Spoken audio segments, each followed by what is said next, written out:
take an impromptu break to answer a phone call. Somebody else wanting to sell me fascias and guttering. Oh god, no. Stop offering me household work. I've got scaffolding everywhere right now. I don't need this kind of stress. And I can't deal with people trying to sell me stuff. Just go away, please. It was lovely, but go away. But yeah, I was in the middle of a story, and then that just interrupted everything.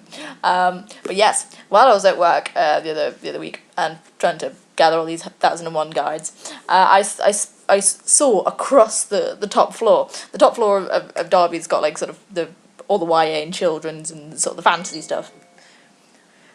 And so I was like just turn around, and then across probably about the distance from where I am to kind of like a bit beyond my other bedroom wall. It was probably a good 15 to 20 feet or so. I just saw this spine. I'm like, I know what that is. I know what that book is, and I must have it. And I kind of like, I sort of near the end of the day, just went upstairs and grabbed it off the shelf and took it upstairs. The spine that I saw, this one, waistcoats and weaponry, y'all. This is the third in Gail Carriage's, I don't actually know what the series name is, but it starts off with Etiquette and Espionage, and more recently Curtsies and Conspiracies, and this is the third one, and oh, it's so pretty. I love these covers.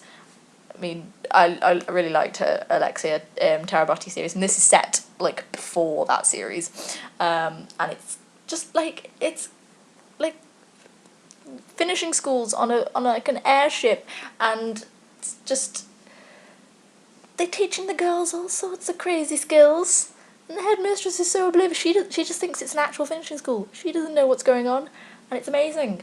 And it was actually, I actually got it was on the shelf like a day or two early than in the actual release day, and I was like, this is cool, I'm happy with this, yoink. So I now have this to read, which I'm very, very excited about, and it seems a while since I've read Curtsies and Conspiracies. I don't remember when I read it. It's like I might have to have a reread. This is fine though. This is totally fine. I have no problem with this. So yeah, I have that. And it was just the weirdest thing about them seeing it. I just looking at it, just recognising the book like across the room. Shush phone. Like just by the spine. It's just, it says something about me. It really does. Yes, the last book. This last book. Holy shit! This last book. Basically, I saw Jess did a review on her blog the other week about this book. No, it was near the end of October-ish, and she's just like, oh my god, this book was so amazing, just and I'm like, I'm just reading her review and going, this sounds, I mean, it's not my usual genre, but this sounds like something I want to read. I kind of need to read this, and I'm like, yeah, I need to read this, and it wasn't at that point, so I pre-ordered. Admittedly, I will own up to pre-ordering it on the place that we will not mention.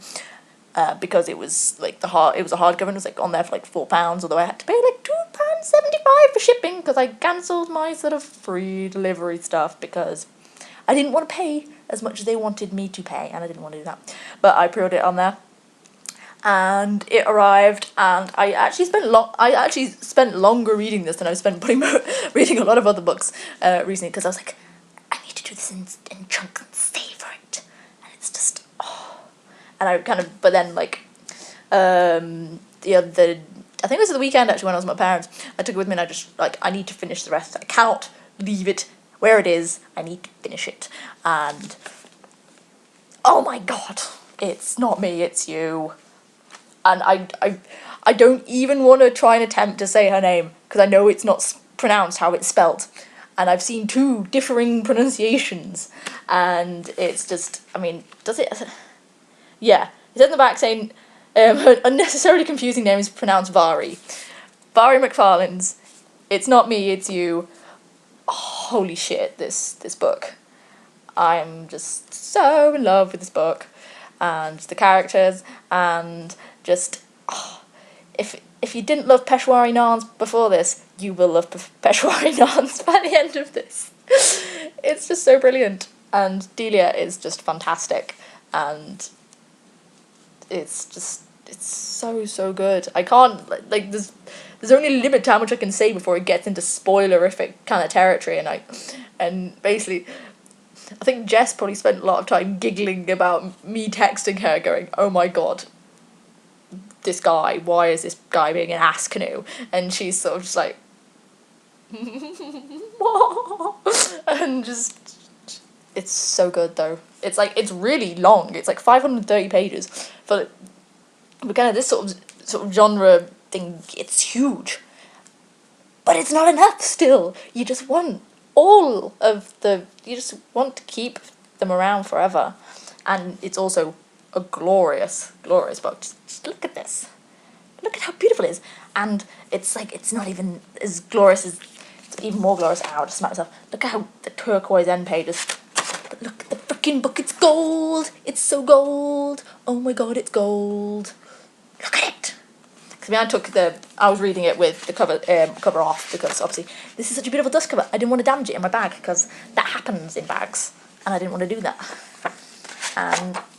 But yeah, I just, this is probably going to be one of my books of like the month. It's so good, and I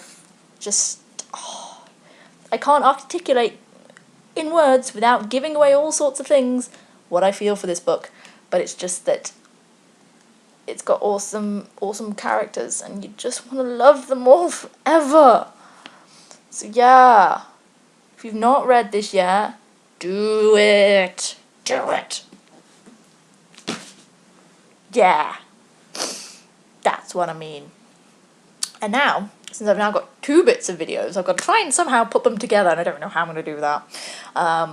So yes, this was a very, very long book haul. I am sorry. Enjoy your Tuesday.